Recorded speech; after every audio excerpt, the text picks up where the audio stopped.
Like, you see when I watch, you see like with you, yeah, like obviously like over the years when I've listened to your music, proper because sometimes basically like it's by default, innit? You know when Yeah. you rate someone, you start thinking like why isn't this? Why isn't that? Yeah. Why isn't that? Yeah. Like what we said off camera, sometimes like some things happen that we're not privy to, like obviously with managers, with personal things. Like my question is like, with your talent, and obviously thank God music is not like sports Yeah. where you get to a certain age and you can't really play whatever, you get me. At Thank least God for real. music you can make, you And can you have can that hit go song forever. whenever, you get Yeah. what I'm trying to say, like. But just in general, because all of us obviously we think about certain things that Yeah. like obviously life, a lot of us want to be successful within our life so that we can start making money off what we love, so that we can support ourselves even more and our families and that. Like, you see, you've been making music for a very, very long time, yeah? You see, like in terms of like where you want your music to be, in terms of your music reaching Yeah. like a bigger audience, yeah? Would you say, maybe what I'm about to say is the wrong word, so if it's the wrong No, word you can correct spread me, it yeah? out, man. Yeah. Are you starting to get concerned in terms of like if your music is really, really ever gonna get where it's going to get, or you got coming from? 100%. And I think these are great questions. Yeah. Seriously, bro. Okay. Yeah, there was a time. Like my belief now, hence why I believe in myself. Yeah. Bang My out. belief now Big is tune. off the Rector scale, but I had to get here. Like, who are we without our experiences? You understand? There's people that committed suicide over heartbreak because they've never felt pain True. in their life, and then some of us we're walking through some harsh things like it's nothing because we've been through so much pain. Yeah. Do you get what I'm saying? I used to at one point when I felt like people stopped believing in me. When I got homeless to like the core. You get what I'm saying? And Zion, He's good, he's yeah, good, he's good, he's good. and to the core. Let big man be Yeah. comfortable. Yeah, Now roll cool. around, No, do it's your fine, thing. cool. And Oh, yeah, good, yeah. like when I was like homeless, there was a time I felt like I was losing everybody, and I went from people like Chany's gonna blow, Chany, you're gonna blow, and I'm talking from young, bro. I'm not. The reason why I'm defensive when I used to be, not anymore. When I defensive because I had done this for so long, Yeah. and I was doing it before most of the people around me that are just involved now, or the past couple of years, and then they have bare advice for me. So I used to get a bit like, bro, you get what I'm saying? Absolutely. I used to dodge registration to be on tunes with Ironic, DJ Ironic and stuff. Yeah, while people are in their last lesson, I dipped, and then the next day in school I have to explain it. You get me? So that's a big level of belief in myself. Then I became homeless and all these things happened. And people weren't around me like they used to be. People weren't coming to the shows like that. I wasn't getting that repost. I genuinely felt like, oh man, they've stopped believing in me. And then I stopped believing in myself. And that's one of the worst You things you can understand? do, innit? And Especially. it works the other way around. Yeah. You've got to have to the point where you're making people worried that they don't believe in you. Because this guy's so confident. Actually, maybe let me just back him because he looks like he's gonna leave me. Yeah. He seems so confident. Real shit. You understand? Yeah. So yeah, there was a time I was worried, and it's based off people and ears and the industry. Yeah, well, how do you know? Oh yeah, you got a good time. How do you know? Boy, you need to do it now. But all of that is messed. Do you understand what I'm saying? Because we all know how life works. Forget the industry. Let me be broke for 10 years and then all of a sudden I hit the belly. Do you think the people around me remember my 10 years? Only I remember. Because it was me that experienced it. Yes. You understand? They don't remember. They're going to come back crying like, Chany, It's true. you're doing so well. And I'm not mad at them. I'll still open and say, yo, it's love. But I had to learn that, bro. Everything I did, I had to learn. All the doubt I had in myself, I had to just understand where it came from. Do you get me? I always believed in myself. I grew up in foster care, bro. You understand? I didn't grow up around people that was there, like parents or somebody saying, go on, son. You get me? Yeah. Most of my school stuff, nobody was there. It was just me and my teachers bigging me up and stuff like that. If I had a sports day or a game, basketball game, I ain't got nobody on the sideline. And I got used to it. Bro, it's like you're telling my story. Do you get bro. it? And I got used to it in the sense of like, I'm cool, I don't need anybody. Yeah. So I carried that with me. But I'm only human, bro. When them things happen, you start now thinking, maybe is this ever going to work? I remember being homeless in my friend's house and looking out the window and even thinking, will I ever get out of this?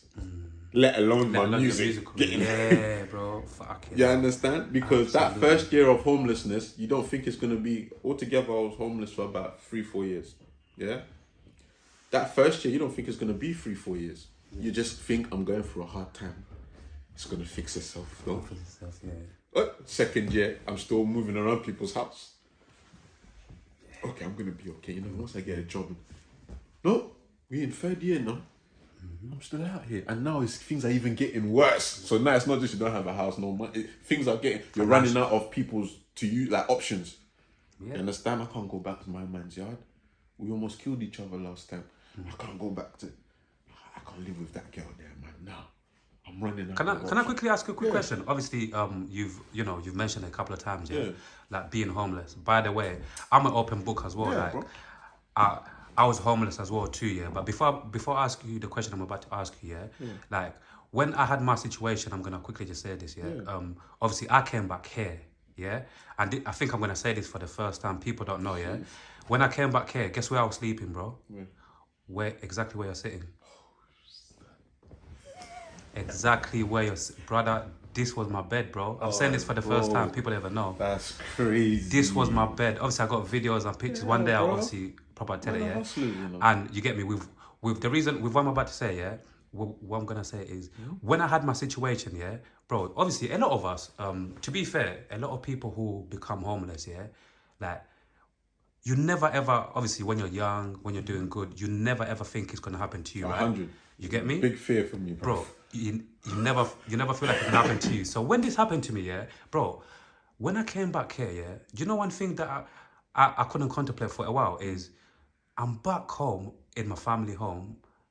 Am I really homeless? But then as times kept on going on, you know, people just coming in whenever they want, like me feeling like as if you got, like there's different levels to homeless, right? There's obviously sofa surfing. You get it spot on. Yeah, it's like for me, what I realized before I didn't know, but when I started going through my thing as well, I started realizing, bro, there's different levels. It's not just your typical man sleeping on the streets. There's different levels to being homeless.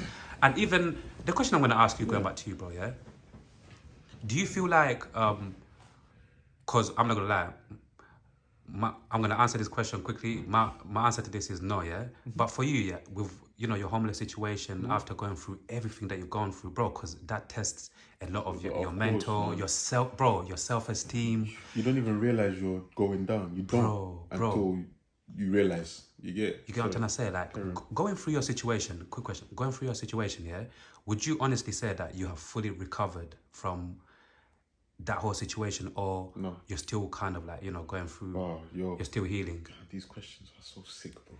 Bro, I swear. It's all we do, bro. No, it's a trauma thing. Yeah. I had a divorce recently, right? Sorry to hear that, bro. It's calm, it's life. But that relationship was meant to end time ago. The only reason I can say that stopped me from doing what a man was meant to do, which when I looked around and I said, this is not the ideal, I need to go, was the fear of going back out on the street.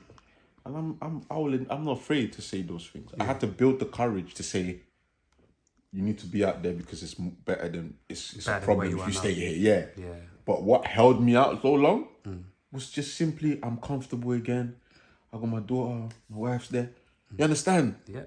To go back, I'll try and make it work. This is what, do you get what I'm saying? Absolutely, so even now, but I can get emotional for no reason. Not now, but in general. You get what I'm saying?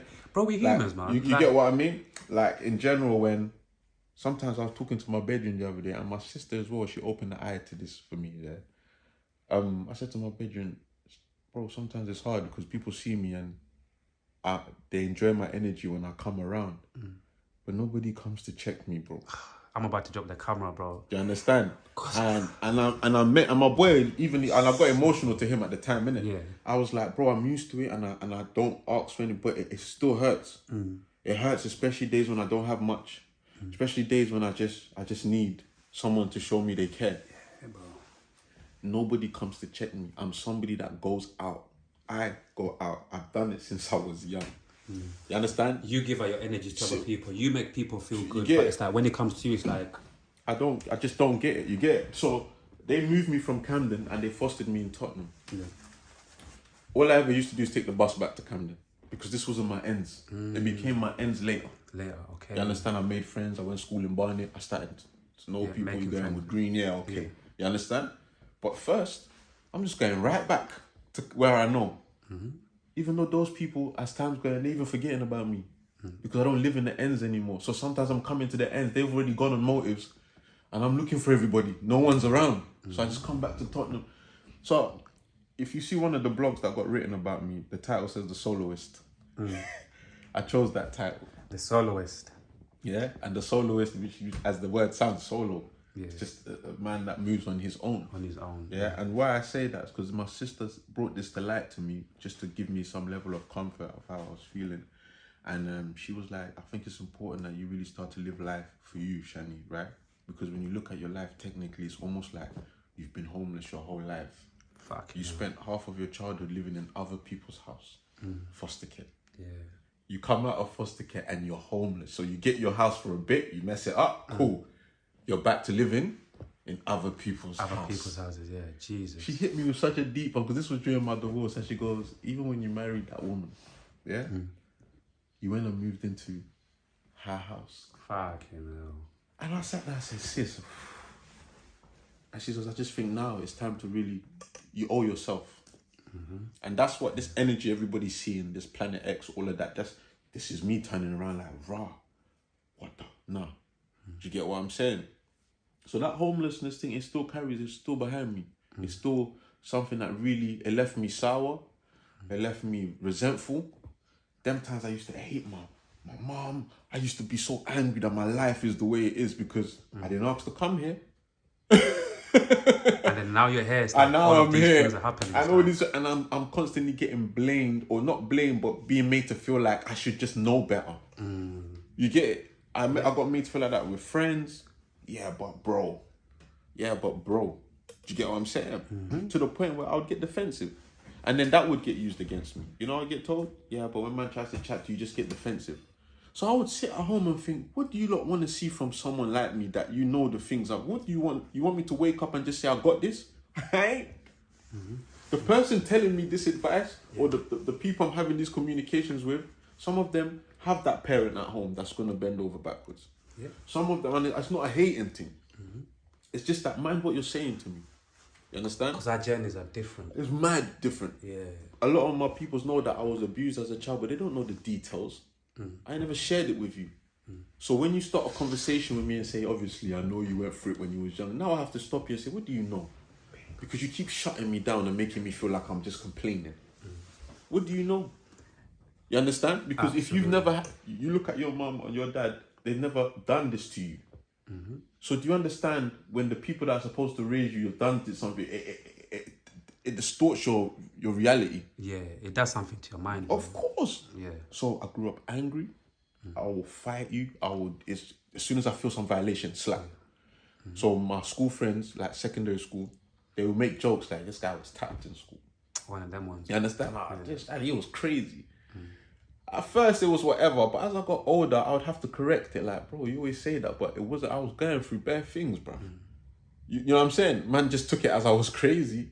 And you're not even deep in what you're saying to me as your friend. Like those traces of words and shit. Yeah. And because I'm calm with just understanding some things, it's like, cool. But I said, no longer. It can't. It just can't. It doesn't help me. You get me? So what I did is I accepted that I was resentful. I accepted that I wasn't in a good space. How can you be? You understand? Again, Big Nige, he gave me that validation. He said, Chany, you might not see it for yourself, but there was a point you stopped caring about yourself. And that hit me. And he goes, we do this when we feel like there's no hope left. You don't care where you slept anymore. You didn't care how the next day was going to be. You don't care how you look. Yeah, it got that deep. Yeah. It got that deep. And when he said it, it's going to sound crazy because I didn't see it until he said it. Bro, you don't see it. You're just living. Bro, you know when you're going through something, yeah? What I realised as well, yeah? Bro, when you're going through certain situations, yeah? Remember, like, to never make this long, yeah? It's called, you know when you're in survival mode? Oh, 100. brother, you know when you're in survival mode, and sometimes it's like you said, sometimes if you don't know what, like financially you're not in a good place, like you don't know where you're gonna sleep today, bro. There's this thing like your mind does to you where it's like you're in fight or flight. You're only worried That's it. about today, like what am I gonna eat, where am I gonna Yeah. sleep. So obviously all of these normal things goes out the window, like how to take care of yourself, how you look, to take care of your mind, and all certain things all just go out the affects. window when you're in survival And mode. just to say as well, it affected my music a lot. Yeah. So even when somebody would say things like, you know, what? How come you haven't blown yet? Or it was never to do about chance. I always knew it was to do with me and my life. Yeah. It's hard for me to focus on these things when my life is like a pull effect. Of course, bro. My music does well, but life keeps pulling it like this. Yeah. And I don't know how to handle life yet. Now at 36, I'm just about getting it. Yeah. Just But in that young age, Yes. I don't know how to handle this pullback that life keeps doing. So I shut down. I get depressed. Every time I make 10 steps forward, I'm going 10 steps back. You get it? So it affected that. You get what I mean? Today, they have to correlate. You get me? If life is not lifing, then I got to put the music on the side and make sure I fix this thing. Yeah. If it's relationship with my kids, if it's, you know what I'm saying, getting something right with, because if not, I've understood myself now to know that it's going to affect how I move. Yeah. Before, I didn't. Life is life, and I'm still like, I got to do music. Absolutely. I got to go studio. I got to. You understand? But I'm going to the studio or to the function with a top I've been wearing for 4 days. yeah, You understand? yeah, Why am I doing that to myself? This is where I got to. yeah, You're better off not going anywhere until you fix what this thing is. bro. You get it? Do you think, like, bro? Do you think, like, I made a mistake, and I'm still paying for it. Again, one day, obviously, I'll be the one who, I'll sit down with the right person, and then I'll just speak about all of my things. Obviously, through these conversations, I said certain things because, again, it's energies bouncing off each other. You get me, bro? I still haven't recovered. I made a very big mistake in it, and obviously, I don't know if you're gonna relate or not. You see, when we're going through like our struggles, like a lot of us man them, we rather than obviously going to seek the right help, like certain people say, a lot of us we run to alcohol and weed, bro, facts. bro. Like I said, with that shit, I'm still suffering from it now. Like in terms of like, weed became my best friend, alcohol became sex, sleeping with different women, and all of that. Like, do you feel like you also made, to a certain degree, you also kind of like made that kind of mistake, or you actually you had some therapy, or you kind of like tried to heal in a certain way? Sick, yeah. I did have therapy. I've been taking therapy since last year, right? That's good, bro. They put me with PTSD psychiatrist, a PTSD psychiatrist, cool guy as well, proper. And I started to get to the bottom of why I made a lot of the decisions I did in my life. You know what I'm saying? And it takes special kind of people to do that, because when you look around, people don't really reflect. No. People don't really take time to know what their role played in that conversation or that argument, or they just want to tell you the violation you did in it. Do you get what I'm saying? Yeah. I'm very easy to apologize. Right? I've had arguments with friends and that I said, you know, my bad for shouting at you, and they just said, yeah, cool. And I thought, what? So what? You did nothing to me. Yeah, it's crazy. You know what I'm saying? Yeah. So I'm understanding that some people are not quite as self-aware, but me, I am, bro. I look in the mirror and I'm like, you're on some bullshit. Like I talk to myself like that. Yeah. You have to sometimes, what are you bro. doing? You have to check yourself. This is not you. This is not how you move, Chany. A couple of years ago, you would cuss a man like this. This is how I'm in the mirror. You wouldn't even rate a man like this. And then it keeps me sharp. Do you get what I'm saying? So sorry, I lost my train of thought. No, we're talking about using there's weed or alcohol to escape our issues rather than going to tackle them. I was in a dark place. I started reading. I stayed away from everyone. I'm still battling with certain alcohol. things. Yeah, and certain things. And when I say battle, it's not like it's deep. It's just life could be a bit better without it all the time. The way I'm using it now. Same here. You bro. understand? Yeah. So, and like you said, I had to understand where my promiscuousness came from. The sleeping around. I had to understand some things. Even the way I got into relationships was all based off insecurities. It was all based off validation. Just as we spoke, I come from a place where ain't nobody give me validation except for when I did music. I hear you. When I did music, you're the best. Oh, this guy's gonna blow. outside of that, I felt like my life I did have nothing to offer. I'm an abused child that is angry all the time. I stay away from people. I feel like if you go, I'll bring you bad energy. I used to hate getting close with people because I'm scared to them to know who I really am. And you understand what I'm saying? And who I really am, when I'm saying that, it's not that I was someone horrible. It's that I stay in my house. I don't really want to go anywhere. I have a negative view on the world at the time. You're going to eventually be like, this guy got a problem. You understand? And I'm so subconscious of that I would rather keep at arm's length with you. And I meet people in life because I'm a likable person. So I meet people that want to bring me. And they don't understand why I'm not being... as open as they are to you. You understand? They'll be like, Shan, yeah, we was calling you, we all wanted you to come. And there's a part of me, I won't say it to them out loud, but I'll be like, bro, I have enough friends, man. And I appreciate, but I have no interest in coming. And meeting you and your people, and you get what I'm saying? Absolutely. Unless I'm performing. Do you get what I mean? Don't invite me somewhere unless I'm gonna do music. Then I can base my conversations with people based off that. You don't have to get to know me. Just ask me questions about music, and we can go there. Yeah, I sing. I've been singing since I was 7. Yeah. I write my own songs. That's better than really trying to understand. So where are you from? Like, what is your... And that always has to come. When I married my ex, and mum, and eventually they had to really be like, so what's your story like?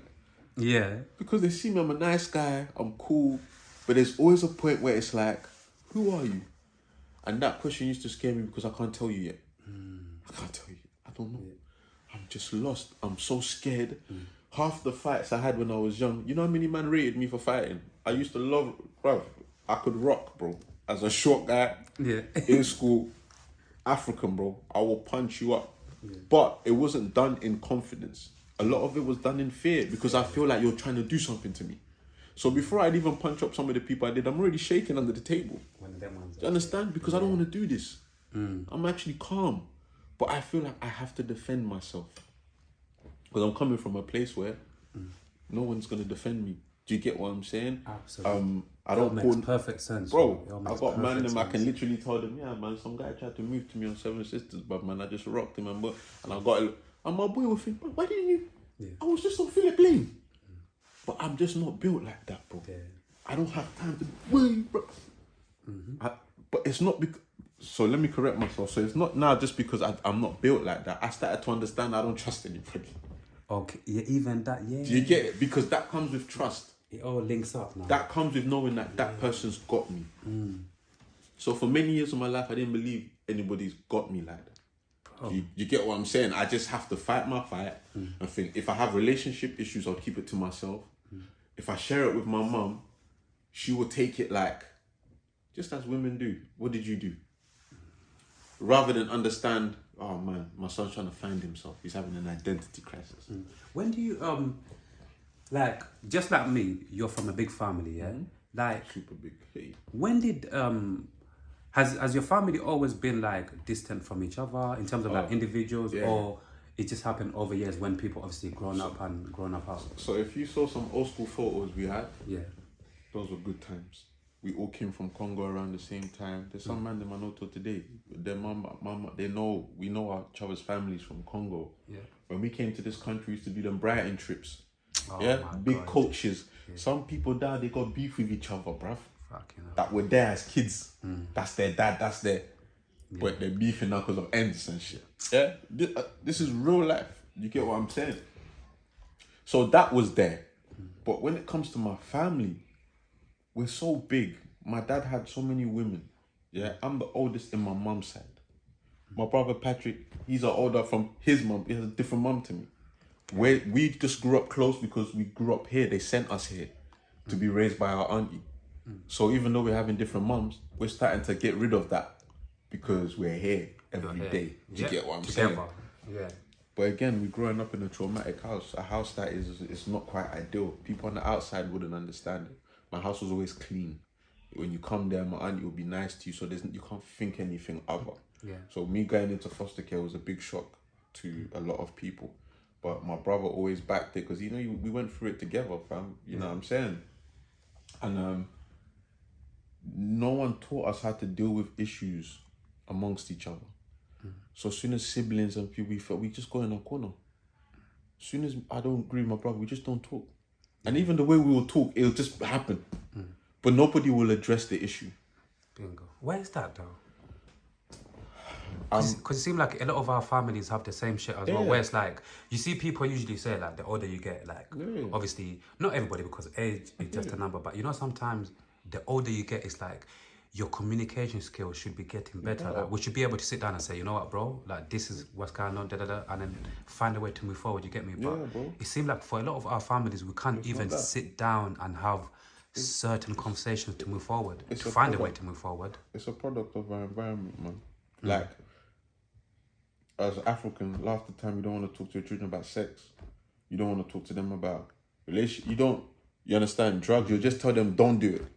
That's not good enough growing up in this country, bro. Don't do it, but 5 of my homies are doing it. And they're fine. It's true. You understand? With the weed smoking, that used to be, our parents used to say, look at these Jamaicans on the road, crazy with the weed smoking. One time, I came home because I was fresh in the school. I'm in reception. Yeah. So where I say it like this is not in a bad way, it's just how I looked at life. I'm like, the white boys in school were playing with condoms. Yeah. And I don't think they understood what it was because we're all young. Yeah. Can't even get bonus yet. Yeah. But they were colourful. So I'll come out into the playground and everyone's playing with these things, they're stretching it. This is condoms, you know, black. That's crazy. Trust me. What school, hold on though.